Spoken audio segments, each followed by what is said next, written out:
Jer muslimanski narod ne može da se odbrani ako bude rat ovdje.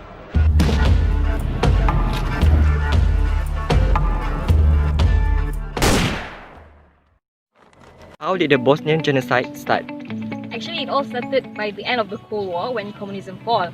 And then it also, the death of the Joseph Broz Tito is also considered as one of the factors, because when he died, the politicians began meddling with the politics, and they are the ones who pitted the three nations together, which is the Serb, Croats, and also Bosnia. This is actually the beginning of everything. Who were involved in the conflict? There were two sides, which are the Bosnian Serbian army and also the Bosnian army. What led to the war? President Serbia and Croatia rise to the power. It is due to the campaign of propaganda and also ethno-nationalism. How did the war affect the people of Bosnia? Well, the Bosnians lost their home, they were raped, they were sent to concentration camp, and they were mass murdered.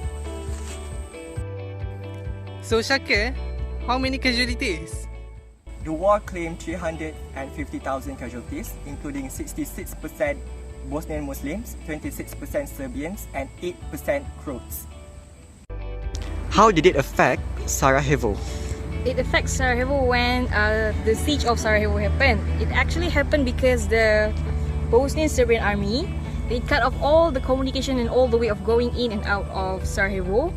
And while the war is going on in Sarajevo, people cannot get help, and they have problem with food distribution. They also have problem with getting medicine and whatnot. So you see, it affected Sarajevo when the people are in trouble but they cannot get help. Because why? Because all communication and all the help of going in and out of Sarajevo was blocked by the Bosnian Serbian army.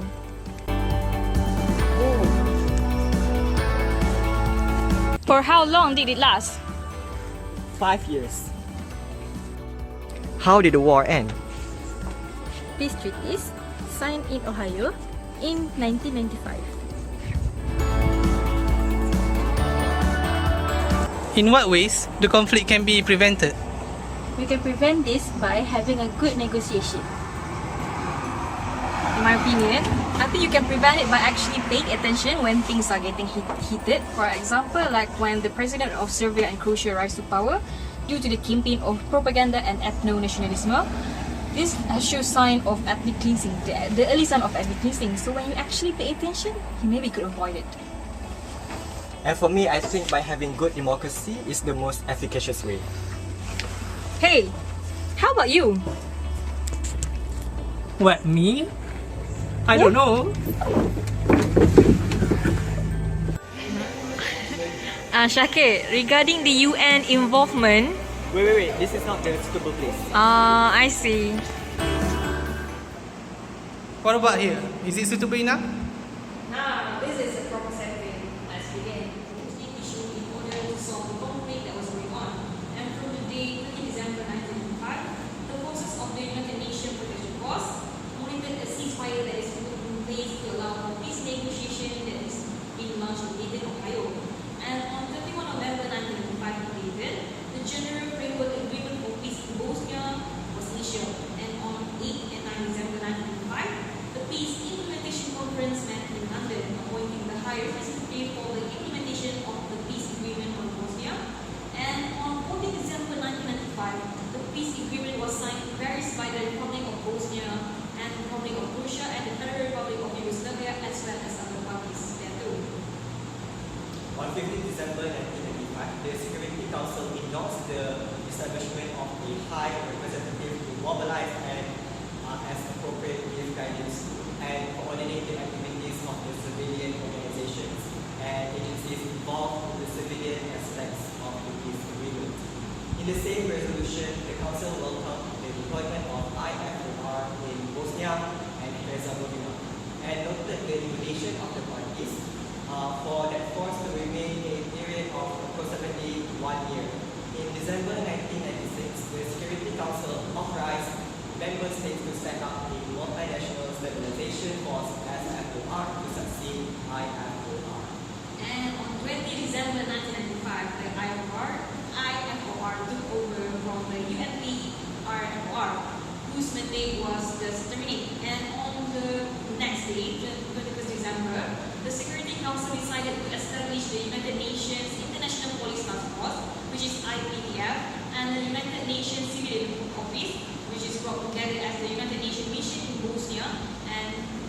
Herzegovina, UNMIBH, and following the successful conclusion of its mandate, UNMIBH was terminated on 31st December 2002 in accordance with the Security Council resolution of 12 July 2002, and the European Union Police Mission EUPM took over from UNMIBH from 1st January 2003.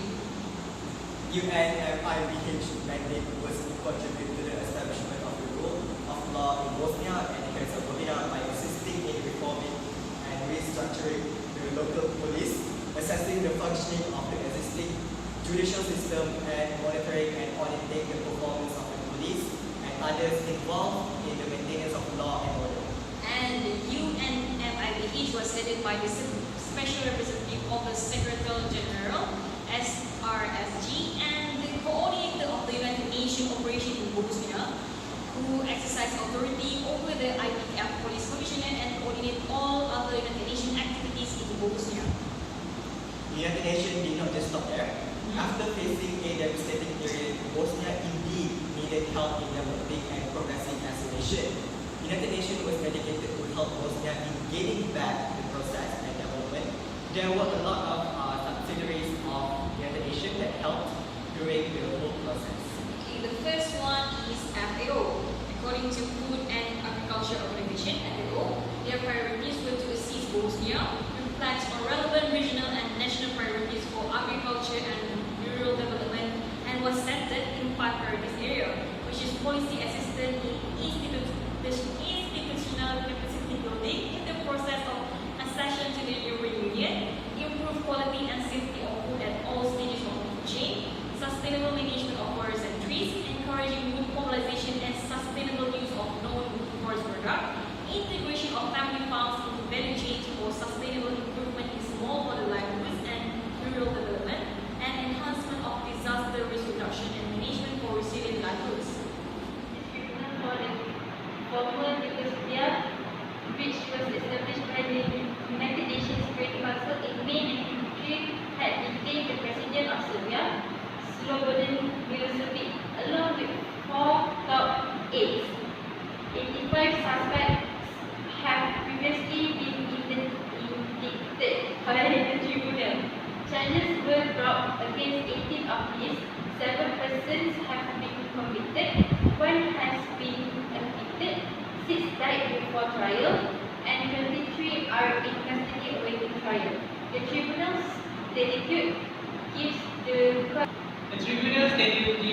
court jurisdiction to prosecute the individual who, in the territory of the former Yugoslavia, commit grave breaches of Geneva Convention in Article 2, violation of the law of custom of war in Article 3, and genocide in Article 4, and crimes against humanity in Article 5.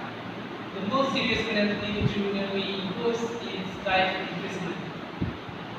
The indictment, which was confirmed by a trial chamber judge on May 24 and transmitted to the Federal Republic of Yugoslavia on May 27, charges Slobodan Milosevic, President of the Federal Republic of Yugoslavia, Milan Milutinovic, President of Serbia, could be used to prevent problems regarding ethnic cleansing, which is usually rooted problems in competition or not particular race.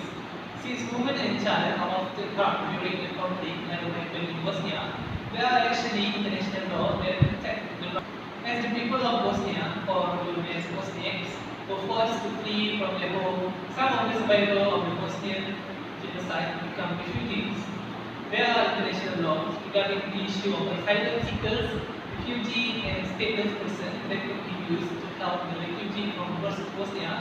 the war that was going on between the Bosnian Army and Bosnian Serbian Army. There are also international laws regarding the war and conflicts and the victims of the armed conflict itself. International Court of Justice Tribunal for the International Court of Justice Tribunal for the former Yugoslavia, which is established by the United Nations Security Council in May 1993, had detained the President of Serbia, Slobodan Milosevic. The indictment, which was confirmed by a trial chamber judge on May 24 and transmitted to the Federal Republic of Yugoslavia on May 22nd. Judges Slobodan Milosevic, President of the Federal Republic of Yugoslavia, Milan Milutinovic, President of Serbia, Gregor Ojdani, Chief of Staff of the Yugoslav Army, Nicholas Sejanovic, Deputy Prime Minister, and Vladko Stojićković, Minister of Internal Affairs, with responsibility for deporting 740,000 Kosovo Albanians and for the murders of 340 others. The indictment is broken down into 4 counts. Count 1, deportation, a crime against humanity. Count 2, murder, a crime against humanity. Count 3, murder, a violation of the customs of war. And count 4, persecution, a crime against humanity. The charges are based on the 2 theories of liability. The first is command officer's responsibility, the responsibility of a superior for action committed by his subordinates. As the civilian commander of Yugoslav military and police force, Milosevic had ultimately legal obligation to prevent his force from committing, encouraging, or enabling others to commit atrocity in Kosovo. The second is personal responsibility for committing, planning, instigating, ordering, or aiding and abetting war crimes and crimes against humanity. The trial's opening on 12 February 2002 was met with similarly intense interest. By then, in addition to facing charges for crime in Kosovo, the tribunal had confirmed indictments against Slobodan Milosevic for crimes in Croatia and Bosnia and Herzegovina from 1981 to 1995, while he was president of the Republic of Serbia. This indictment was the result of years of painstaking investigations into many dozens of crimes, the direct perpetrators who committed them, and mid-level leaders they reported to, and finally the highest level authorities who the prosecution alleged Milosevic conspired with 2 request swatches of territory of non-Serbs. The tribunal's prosecution presented evidence of Milosevic's involvement in many dozen crimes against many thousands of victims in 3 different countries, spanning a period of almost 10 years. Using procedural innovations such as submitting a number of witness testimony in written form, the prosecution presented case in 96 days of trial, a remarkable accomplishment for a case of such volume and complexity.